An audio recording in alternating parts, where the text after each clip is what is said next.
महाराष्ट्रातील हजारो निराधार, विधवा, दिव्यांग, वृद्ध आणि आर्थिकदृष्ट्या दुर्बल नागरिकांसाठी दिलासा देणारी मोठी बातमी आहे.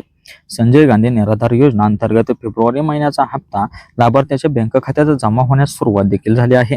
त्यामुळे जर आपण योजनेचे लाभार्थी असाल तर तात्काळ आपले बँक खाते तुम्ही त्या ठिकाणी तपासून घ्या.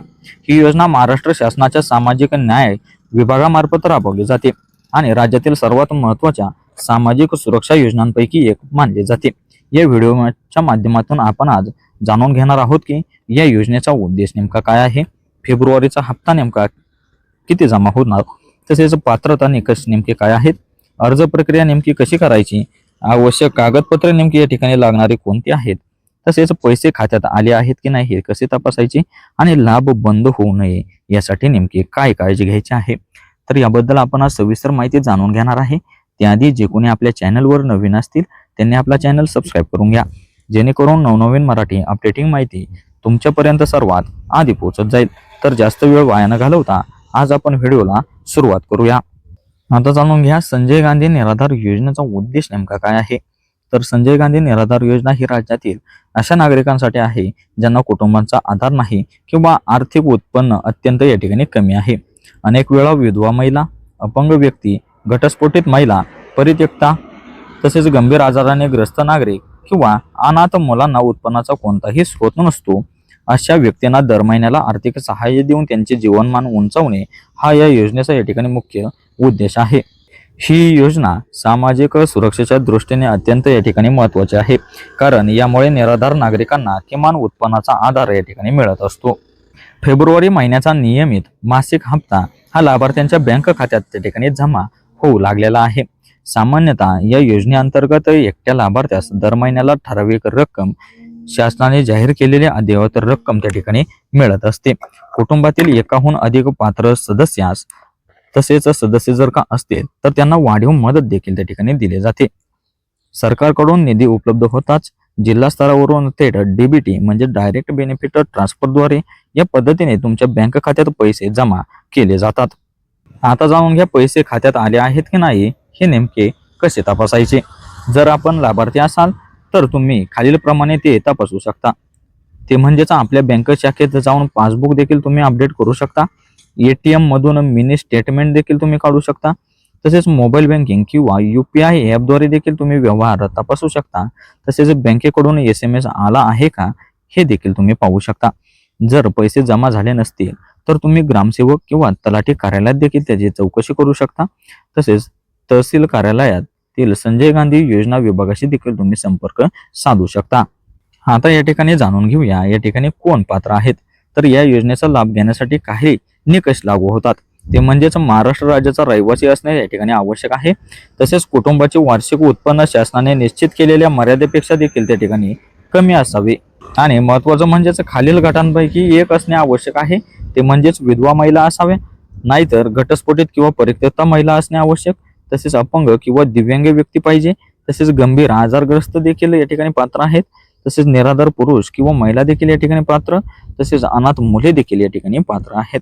जर अर्जदाराकडे नियमित उत्पन्नाचा स्रोत नसेल तर त्यांना या ठिकाणी प्राधान्य दिले जाते. आता आपण या ठिकाणी लागणारी आवश्यक कागदपत्रे कोणती असतात ते पाहून घेऊया. अर्ज करताना तुम्हाला काही कागदपत्रांची त्या ठिकाणी आवश्यकता असते. ते म्हणजेच आधार कार्ड, रहिवासी दाखला, उत्पन्नाचा दाखला, बँक पासबुकची प्रत, कारण येणारी जी रक्कम आहे ती तुमच्या बँक खात्यात येत असते. त्यामुळे तुम्हाला या ठिकाणी बँक पासबुकची प्रत तुम्हाला लागणार आहे. तसेच तुमचा फोटो देखील तुम्हाला लागणार आहे.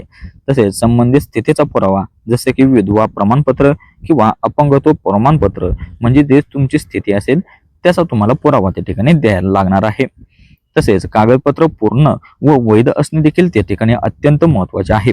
अन्यथा तुमचा अर्ज हा प्रलंबित त्या ठिकाणी राहू शकतो. आता पाहून घ्या अर्ज प्रक्रिया नेमकी कशी करायची. तर ऑफलाईन पद्धतीमध्ये तुम्ही ग्रामपंचायत किंवा नगर परिषद कार्यालयात देखील अर्ज फॉर्म मिळवून त्या ठिकाणी भरू शकता. नंतर फॉर्म भरून आवश्यक कागदपत्र तुम्ही त्या ठिकाणी जोडा. तसेच तलाठी किंवा ग्रामसेवक देखील यांच्याकडे तुम्ही त्या ठिकाणी जमा करा. तहसील कार्यालयातून त्या ठिकाणी पडताळणी देखील त्याची होत असते आणि मंजुरीनंतर लाभार्थी यादीत तुमचे नाव त्या ठिकाणी समाविष्ट होत असते.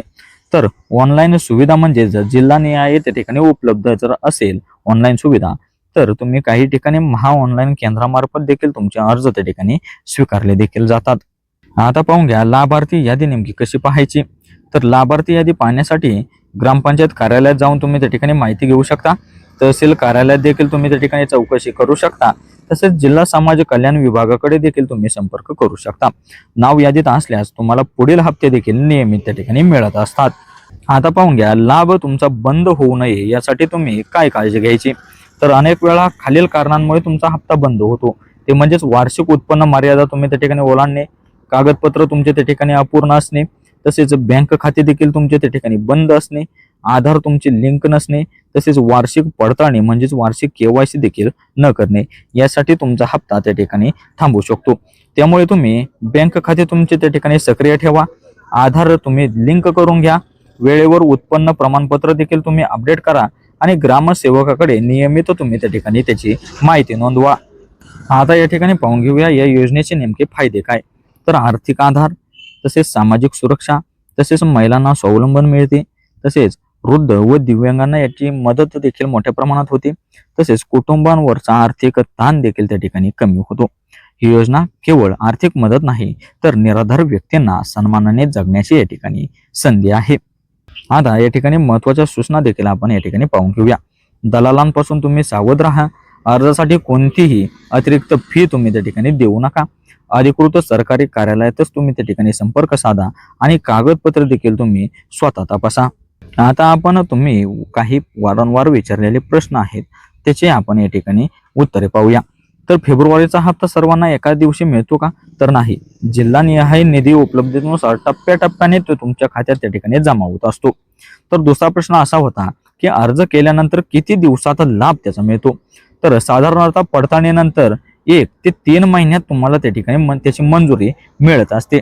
तर एका आपल्या व्ह्युअरचा असा एक प्रश्न होता, तो म्हणजेच लाभार्थी मृत्यू झाल्यास नेमके काय करावे.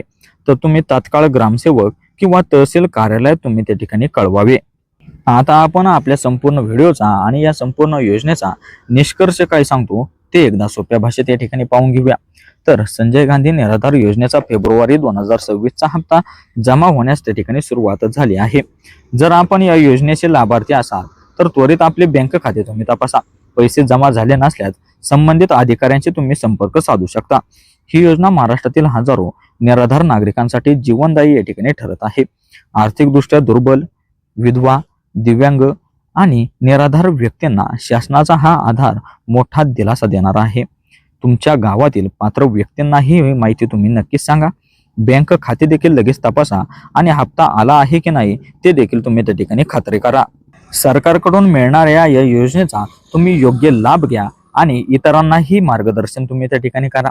तर ही होती आजची आपली अपडेटिंग अशी माहिती कशी वाटली ते नक्कीच कळवा.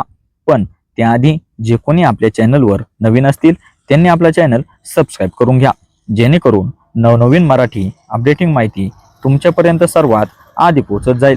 तर भेटूया अशाच पुढील व्हिडिओच्या माध्यमातून. तोपर्यंत धन्यवाद.